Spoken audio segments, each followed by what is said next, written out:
A $146 million deal has just shaken Formula 1 to its core. And it's not the price tag that has the paddock buzzing. It's the identity of the buyer. Someone just bought a small slice of one of the sport's fastest rising teams, but instead of making headlines, they vanished into the shadows. No public announcement, no photo ops, no champagne in the garage. And that silence is exactly why insiders are whispering. Because if the rumors are true, this wasn't a business investment. It was a power move, a revenge play. And it might set the stage for the most personal rivalry F1 has seen in decades. Just 3 weeks ago, Christian Horner, the man who built Red Bull into a dominant force, was abruptly shown the door after 20 years at the top. No farewell tour, no dignified exit. One day he was the architect of a dynasty, the next, he was out. At the time, it looked like the end of an era. But now, it's starting to look more like the beginning of something much bigger. Christian Horner's name is woven into Red Bull's DNA. He wasn't just a team boss, he was the mastermind behind 4 consecutive driver titles, 5 constructor crowns, and a culture that turned raw energy drink money into one of the most feared operations in motorsport. But power at the top is fragile. Sources say his exit was driven by corporate clashes, a changing ownership structure, and disagreements that could no longer be smoothed over. Publicly, it was framed as a parting of ways. Privately, it felt like a political coup. Yet Horner's never been the type to disappear quietly. And if the whispers around the paddock are true, his next chapter could already be underway. On paper, the news looked routine. Aston Martin Lagonda sold its entire 4.6% stake in the Aston Martin Formula 1 team for $146 million. But dig deeper, and the story gets strange. The real control of Aston Martin's F1 operation lies with Canadian billionaire Lawrence Stroll, the man who rescued the struggling Force India team for just $17 million back in 2018. In 7 short years, that investment has ballooned into a $3.2 billion powerhouse, a staggering 2,700% return. And now, one of the hottest assets in the sport has a mysterious new minority owner.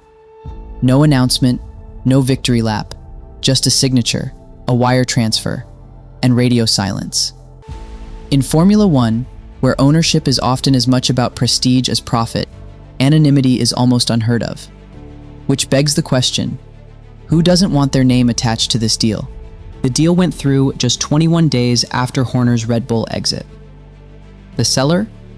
A carmaker desperate for cash, with plunging stock prices, shrinking revenue, and tariffs gutting its US sales. This was a fire sale, and someone moved fast. Here's where it gets interesting. Horner is currently on what's known as gardening leave.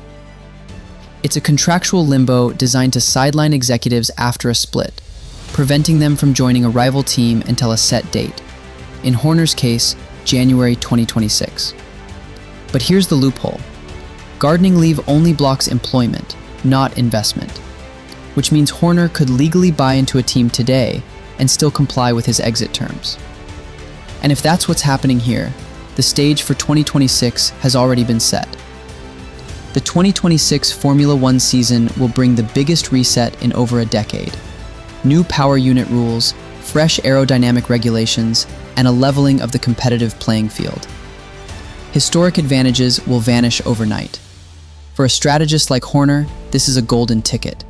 He's done it before, building Red Bull into a championship-winning force under a new rule set. And Aston Martin already has the infrastructure to do it again. A $200 million factory in Silverstone, a state-of-the-art wind tunnel, and engineering talent poached from Red Bull, Mercedes, and Ferrari. But that's just the start. The biggest hint yet? Adrian Newey, the legendary designer behind every single one of Red Bull's championships, recently joined Aston Martin. Newey and Horner together were an unstoppable duo, blending technical genius with ruthless leadership. Now imagine that reunion under a different badge, with a ticking clock counting down to 2026. Add to that Aston Martin's upcoming partnership with Honda, replacing Red Bull as their official works team, and the connections start to look almost surgical. After all, who was the architect of Red Bull's dominant Honda era? Horner. He knows their culture, their systems, their people. That familiarity could shave years off the adaptation process when the new engines arrive. Lawrence Stroll has poured hundreds of millions into Aston Martin, but at 65, he needs a long-term succession plan.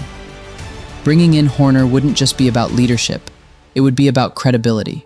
A man with titles, political leverage, deep connections, and perhaps most importantly, a score to settle, could be the perfect candidate to take Aston Martin from contender to champion. Inside the paddock, the signs are adding up. Alonso's been unusually quiet. Honda executives are suddenly a common sight at Aston Martin HQ, and Newey, famously uninterested in boardroom politics, has reportedly been asking questions about ownership. A $146 million price tag might sound steep for one man, but Horner wouldn't need to shoulder it alone. His severance package, decades of high-level salary, bonuses, and potential equity from Red Bull give him a strong financial base. More importantly, Horner brings something money can't buy: a proven record of turning potential into championships. That's the kind of asset that attracts wealthy backers, private equity, and even billionaire tech investors eager to break into F1. In that scenario, Horner doesn't need to own the majority. He just needs to be the face, the brain, and the vision behind the operation. If this theory proves true, Red Bull may have handed their former boss the ultimate weapon. Horner knows their systems, their politics, their weak points. He doesn't have to guess how they'll react, he already knows. And in 2026, with the reset in full swing, Aston Martin could emerge as a direct threat, armed with insider knowledge and a hunger for payback. This wouldn't just be competition, it would be war.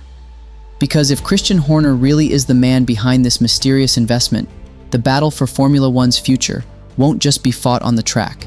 It will be fought in boardrooms, factories, and strategy meetings, with every move aimed at dismantling the empire he once built. And if that's the case, Red Bull's biggest rival may not be Ferrari, Mercedes, or McLaren. It might be the man they thought they'd left behind.